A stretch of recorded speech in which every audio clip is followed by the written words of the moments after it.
Cell structure and functions. हम इस chapter में सेल के बारे में पढ़ेंगे, उसकी स्ट्रक्चर क्या होगी, उसके अलग अलग टाइप्स हैं, फंक्शंस क्या होंगे।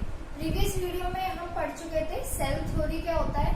सबसे पहले जो लाइन आती है कि हमारा जो स्मॉलेस्ट पार्ट है, जो बिल्डिंग ब्लॉक है, that is cell all living organisms का, और सेल ही स्मॉलेस्ट स्ट्रक्चरल पार्ट है और फंक्शनल पार्ट भी सेल ही है। दैट मीन सेल थ्योरी में हमने पढ़ा था कि जो सेल का अरेंजमेंट होता है इन एवरी लिविंग ऑर्गेनिज्म, वही डिसाइड करता है कि ह्यूमन बीइंग की स्ट्रक्चर किस तरीके से होगी, उसका बॉडी का कौन सा बॉडी पार्ट किस तरीके से फंक्शन करेगा, किस तरीके से वर्क करेगा, ये सब कुछ सेल डिसाइड करता है।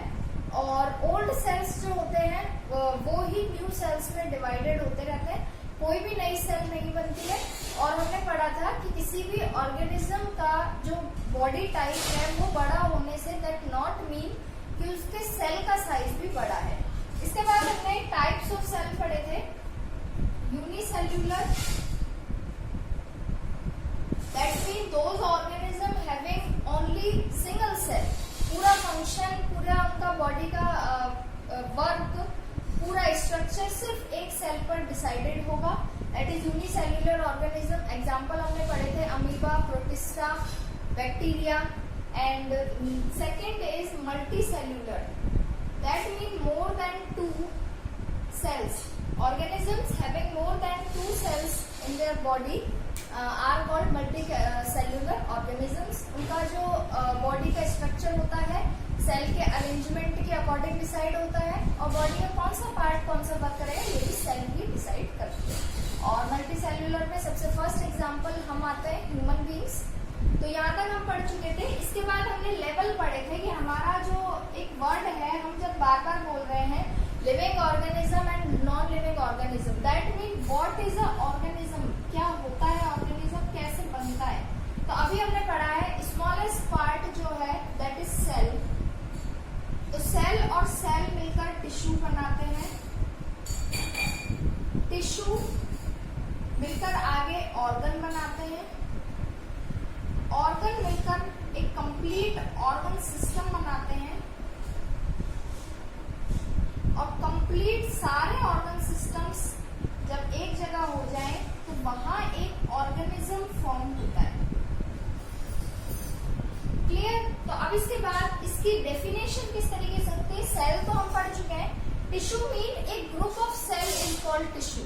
सिंगल सेल तो सिंगल सेल है, अगर कोई ग्रुप बन जाता है सेल का तो वहां जो फॉर्म होगा उसका नेम हमने टिश्यू रखा है। That mean a group of cell is called tissue, a group of tissue is called organ, a group of organ is called complete organ system, and a group of organ systems form an organism. Clear?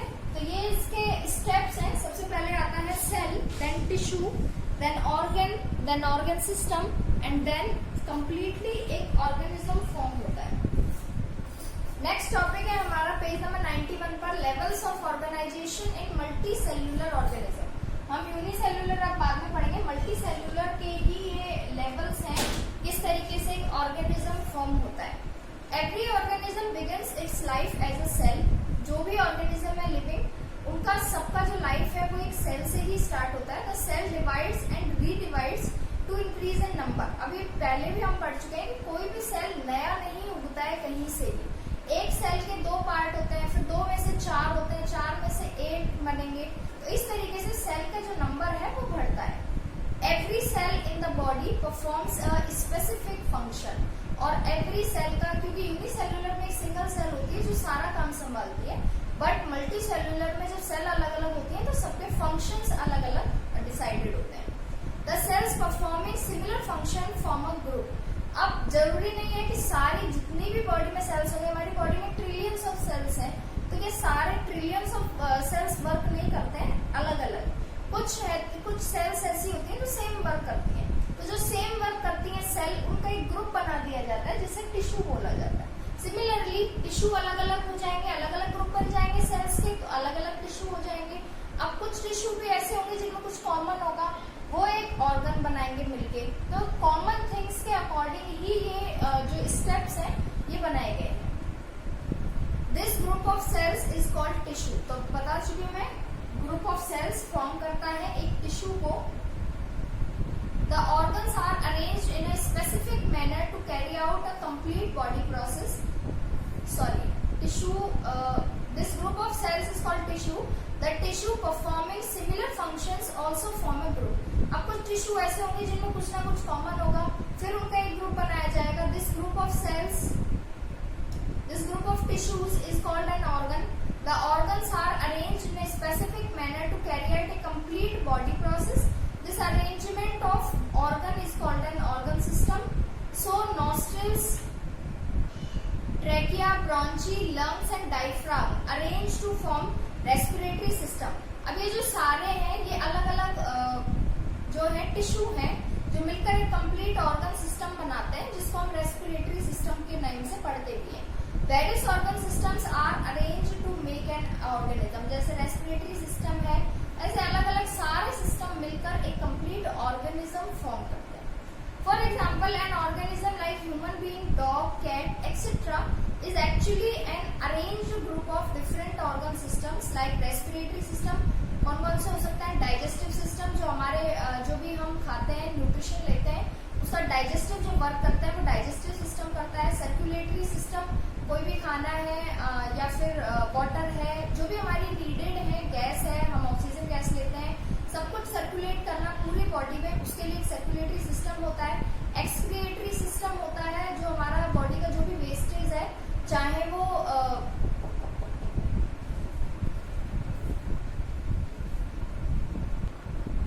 Skeletal system etcetera.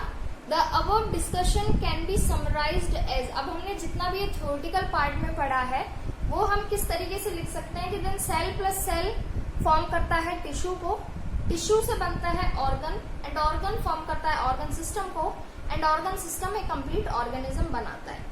Figure 8.7 में levels of organisation multicellular organism दिया हुआ है। सबसे नीचे cell है, उसके बाद tissue बनेगा, उसके बाद ऑर्गन बनेगा, उसके बाद ऑर्गन सिस्टम बनेगा, देन एक कंप्लीट लिविंग ऑर्गेनिज्म बनेगा। यहाँ हम लिविंग ऑर्गेनिजम्स की बात कर रहे हैं, नॉन लिविंग में सेल होती ही नहीं है, दैट्स व्हाई हम सेल पढ़ रहे हैं। तो मेनली जो चैप्टर है is all about living organisms. Next topic जो हमारा आता है that is shapes of the cell. The basic structure of cells is same. Cell की जितनी भी बेसिक स्ट्रक्चर होती है वो सेम होती है, जो हमने सेल थ्योरी में भी पढ़ा है। दे डिफर इन शेप, लेकिन जो डिफरेंस होता है सेल्स में वो शेप में होता है एंड साइज में होता है। Usually the shape of the cell is closely related to the function that the cell performs. तो यूजुअली क्या होता है कि जो सेल का जो शेप होता है वो उससे फंक्शन से रिलेशन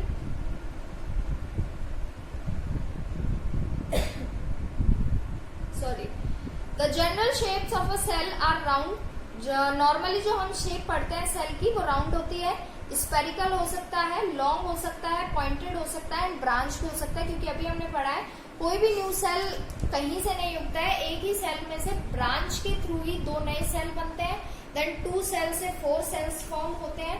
तो यहाँ ब्रांच होती है सेल्स में। Next page number 92, we know that amoeba has no fixed shape. Amoeba की कोई भी फिक्स शेप नहीं होती है, आपने मे भी पहले पढ़ा होगा, नहीं भी पढ़ा है तो भी बता देती हूँ। अमीबा एक यूनिसेल्युलर ऑर्गेनिज्म है, सिंगल सेल वर्क करता है उसकी बॉडी में, और अमीबा की कोई भी शेप जो होती है वो कभी फिक्स नहीं होती है। It has irregular shape that changes all the time, जो पूरे टाइम चेंज होती रहती है। This helps in development of false feet called pseudopodia to ingest food. यही जो शेप है वो हेल्प करती है जो उसके फाल्स फीट होते हैं, जिसकी वजह से वो एक जगह से दूसरी जगह मूवमेंट करता है उसके डेवलपमेंट में, और इंजेस्ट फूड डाइजेशन के लिए। The nerve cells called neurons. अब जो नर्व सेल्स जो होती हैं उन्हें न्यूरॉन्स बोलते हैं। आर लॉन्ग, ऑलवेज ये लॉन्ग होती है सेल, थ्रेड लाइक, उसकी स्ट्रक्चर थ्रेड लाइक होती है एंड ब्रांच्ड होती है। These cells are responsible to form a network to quickly pass signal to brain. ये सेल्स जो नर्व सेल्स होती हैं ये क्या करती हैं कि किसी भी जैसे हमने किसी भी गर्म चीज पर हमने हाथ रखा है तो डायरेक्ट जो मैसेज जाता है वो हमारे माइंड को जाता है। This shape helps them transmit message to every part of body. और अगेन जो माइंड है वो अगेन मैसेज सेंड करता है कि आपको उस जगह पर टच नहीं करना है क्योंकि ये गर्म है। तो सोचिए ये सारा वर्क बहुत विद इन द सेकेंड्स हो जाता है। इसके बाद है muscle cells in human body are thin. Muscle cells आप सभी को पता है थिन होती हैं एंड लॉन्ग होती हैं, so that they can expand and contract. Expand and contract हम लास्ट क्लास में भी पढ़ चुके हैं। किसी भी चीज का सिकुड़ना और फूलना, इसको बोलते हैं एक्सपेंड और contract. This shape allows muscle cells to move, that's why muscle cells जो होती है वो मूव कर सकती हैं। And also give strength to the organ, और कोई भी ऑर्गन हो, कोई भी ऑर्गन सिस्टम हो, मसल्स जो होती हैं वो स्ट्रेंथ होती है किसी भी बॉडी की। The white blood cells WBC in human body do not have any fixed shape. WBC के बारे में हम क्लास 7th में पढ़ चुके हैं। कोई भी फिक्स शेप नहीं होती क्योंकि यहाँ हम ओनली शेप की बात कर रहे हैं। They change their shape, WBC की भी शेप चेंज होती रहती है। This help them to fight against any type of harmful foreign substance. Red blood cells की बात करते हैं, ये राउंड होती हैं, फ्लैटेंड होती हैं। This helps in easy flow of blood and maximum surface area for absorption of oxygen. हम डायग्राम में देख सकते हैं रेड ब्लड सेल्स में जो ज्यादा एरिया होता है वो सरफेस एरिया मैक्सिमम ब्लैंक होता है, वो इसलिए कि ज्यादा से ज्यादा ऑक्सीजन का एब्जॉर्प्शन ये कर सके। बट जो इनकी शेप होती है वो राउंड होती है एंड फ्लैटेंड भी फ्लैट होती है। नर्व सेल्स का डायग्राम दिया हुआ है। नर्व सेल्स एक लॉन्ग थिन और ब्रांच्ड सेल होती है। नर्व सेल की ब्रांच निकली हुई रहती है और जो डायरेक्ट अटैच होती है माइंड से। इसके बाद muscle cell thin and long होता है एंड अमीबा जो होता है इसका शेप कोई भी फिक्स नहीं होता है। इसके बाद जो नेक्स्ट टॉपिक आता है that is size of the cell. Different cells have different sizes. जितने भी सेल्स होंगे, जितना उनका शेप अलग अलग होता है वैसे ही उनका साइज भी सभी का अलग अलग होता है। The size of the cell is not related to the size of the organism. अभी हम पहले भी बता चुकी हूँ मैं आपको कि सेल के साइज से किसी भी ऑर्गेनिज्म के बॉडी का साइज क्या होगा वो डिसाइड नहीं होता है कभी भी। This means that cells of whale are not larger than cells of an ant. अब इसने कंपेयर किया कि एक आंट को और एक व्हेल की बॉडी कितनी बड़ी होती है। दैट नॉट मीन कि उसका सेल का साइज बहुत बड़ा है। सेल साइज जितना हो सकता है उतना ही रहता है। The cells of a whale are more in number than cells of an ant. The size of cells is usually related to the function performed by the cell. तो सेल के size से रिलेशन नहीं होता है body के size का, cell क्या function कर रहे हैं उसके अकॉर्डिंग डिसाइड होता है किसी भी लिविंग ऑर्गेनिज्म के बॉडी साइज का। The nerve cell present in human body is very long. Nerve cell जो होती है ह्यूमन बॉडी में भी बहुत लंबी होती है बिकॉज माइंड से लेके और ईच पार्ट तक जाती है वो। In fact it is the longest cell in the human body. Human body की जो लॉन्गेस्ट सेल है वो नर्व सेल होती है। मैं अगेन बता देती हूँ वर्क क्या करती है। पूरे हमारे बॉडी पार्ट तक नर्व सेल्स होती हैं और अटैच होती हैं। सारी नर्व सेल माइंड पे जाके अटैच होती हैं। हम कहीं भी ज्यादा किसी गर्म चीज को हाथ लगाएं या फिर कोई भी बॉडी पार्ट टच हो जाता है और या फिर किसी ज्यादा ठंडी चीज को कोई भी हाथ लगाए या कोई भी बॉडी पार्ट टच हो जाएगा तो डायरेक्ट नर्व सेल्स मैसेज भेजती है माइंड को और माइंड अगेन मैसेज भेजता है नर्व सेल्स के थ्रू कि आपको वो बॉडी पार्ट वहां पे टच नहीं करना है। दिस इज टू हॉट और दिस इज टू कोल्ड। तो दैट्स वाई कि हम किसी भी चीज को हाथ लगाते हैं गर्म या ठंडी हो तो हमें तुरंत पता चल जाता है। तो ये नर्व सेल का वर्क होता है और ये वर्क बहुत फास्ट होता है विद इन द सेकेंड्स। तो जो नर्व सेल्स होती है वो हमारी ह्यूमन बॉडी की सबसे लॉन्गेस्ट सेल है जो ईच पार्ट तक है हमारे बॉडी के। In some parts of the body it is as long as 1 metre. This helps in quick and easy transfer of signals का क्विक ट्रांसफर करती है ये to different parts of the body. Similarly xylem cells of plants are very long. Xylem और phloem हमने last class में पढ़ चुके हैं हम। तो प्लांट्स की जो जाइलम सेल्स होती हैं वो सबसे ज्यादा लंबी होती हैं क्योंकि उसमें भी हम पढ़ चुके हैं जाइलम्स के बारे में। This helps in easy transportation of water from roots to the top most part of the plant. तो हमने पढ़ा है कि रूट से लेकर और पूरा जितना भी बड़ा पेड़ होगा उसके टॉप मोस्ट पार्ट तक जो होती है वो ट्रांसपोर्टेशन का वर्क करती है। दैट्स वाई जो सबसे लंबी होंगी वो जाइलम सेल्स होंगी।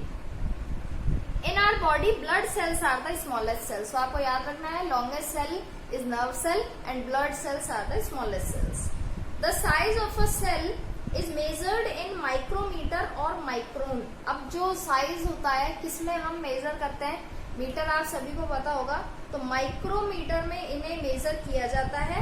और माइक्रोमीटर क्या होता है, 1 millionth of a metre, that mean 1 metre में से आप 10 लाख पार्ट्स कर देंगे, तो जो एक पार्ट बचेगा दैट इज माइक्रो मिलियन, या फिर माइक्रोन बोल सकते हैं। तो मिलियन मीन होता है 10 लाख, तो किसी भी 1 मीटर का जो 10 लाख वाला पार्ट होगा दैट इज 1 माइक्रो।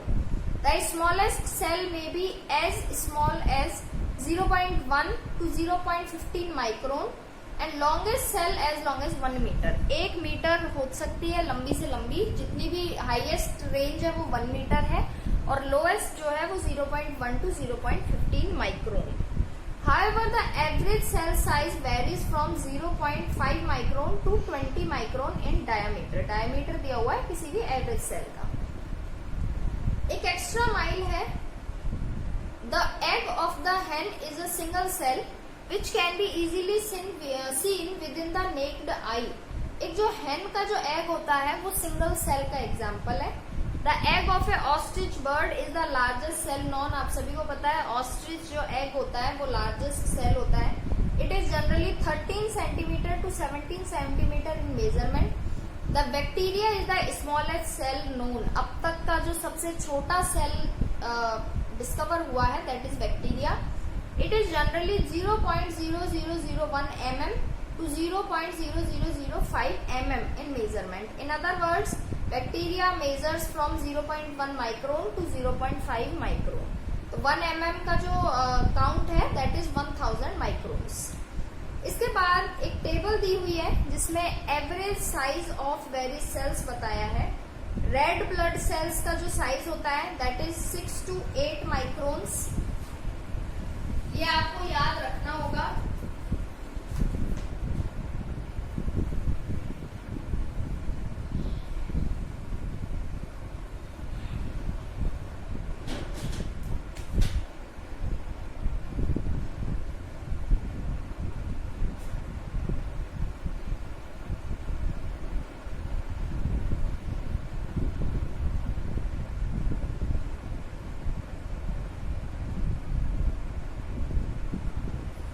स्मॉलेस्ट जो सेल्स होती हैं ह्यूमंस में वो ब्लड सेल्स होती हैं and longest cell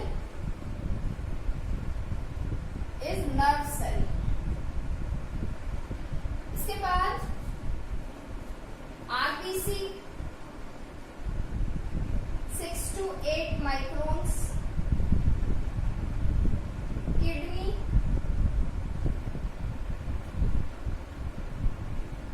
and liver 20 to 30 microns, ostrich 17 centimetre diameter है ये। इसके बाद nerve cell more than 1 metre.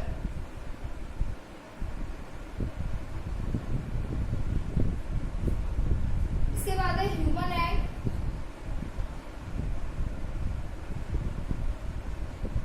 100 microns and bacteria 0.1 to 0.5 microns.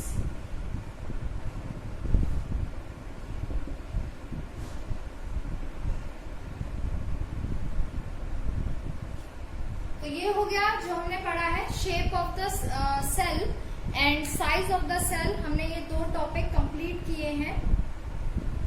इसके बाद जो आता है that is types of the sales.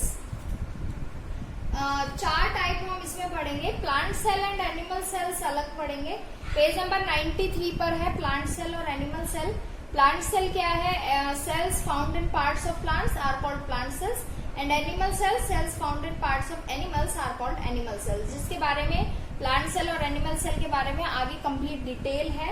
यहाँ जो पेज नंबर 92 पर टाइप्स ऑफ सेल है, cells can be categorised on the basis of presence of nucleus and on the basis of type of organism they are present in. Nucleus आप सभी को पता होगा, cell के अंदर न्यूक्लियस प्रेजेंट होता है। तो न्यूक्लियस के अकॉर्डिंग जो इसके टाइप हैं वो 2 किए गए हैं, प्रोकैरियोटिक एंड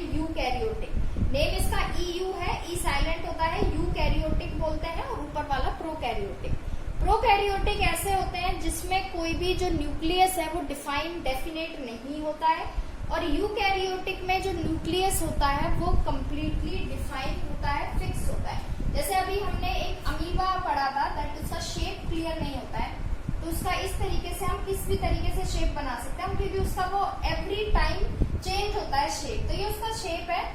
एवरी सेल के बीच में यहाँ पर एक न्यूक्लियस होता है, डेफिनेट है ये। तो अगर न्यूक्लियस डेफिनेट होगा दैट मीन उसका नेम प्रोकैरियोटिक है, और अगर न्यूक्लियस डेफिनेट है देन यूकैरियोटिक है, और डेफिनेट नहीं है देन वो प्रोकैरियोटिक के अंडर आता है। तो प्रोकैरियोटिक सेल्स क्या होते हैं? The prokaryotic cells are those which do not have a definite nucleus. The nucleoplasm and other organelles present inside the nucleus are dispersed in the cytoplasm. Cytoplasm भी आपने शायद पहले नहीं पढ़ा होगा। न्यूक्लियस के चारों तरफ एक लिक्विड होता है, लिक्विड होता है, कुछ लिक्विड टाइप का होता है जिसे हम साइटोप्लाज्म बोलते हैं, जो बाहर होता है न्यूक्लियस के। तो अगर न्यूक्लियस डेफिनेट नहीं होगा और साइटोप्लाज्म में मिलता हुआ होगा तो दैट मीन कि वो प्रोकैरियोटिक सेल के अंडर आता है। तो इसका जो सबसे एग्जांपल है, सबसे अच्छा, some prokaryotic cells are bacteria and blue green algae. Algae mean जो पानी में काई लगती है ग्रीन कलर की, दैट इज। इसके बाद है eukaryotic cell. The eukaryotic cells are those which have a clear nucleus, जिनका न्यूक्लियस बिल्कुल क्लियर होता है, बिल्कुल आपको अलग दिखेगा।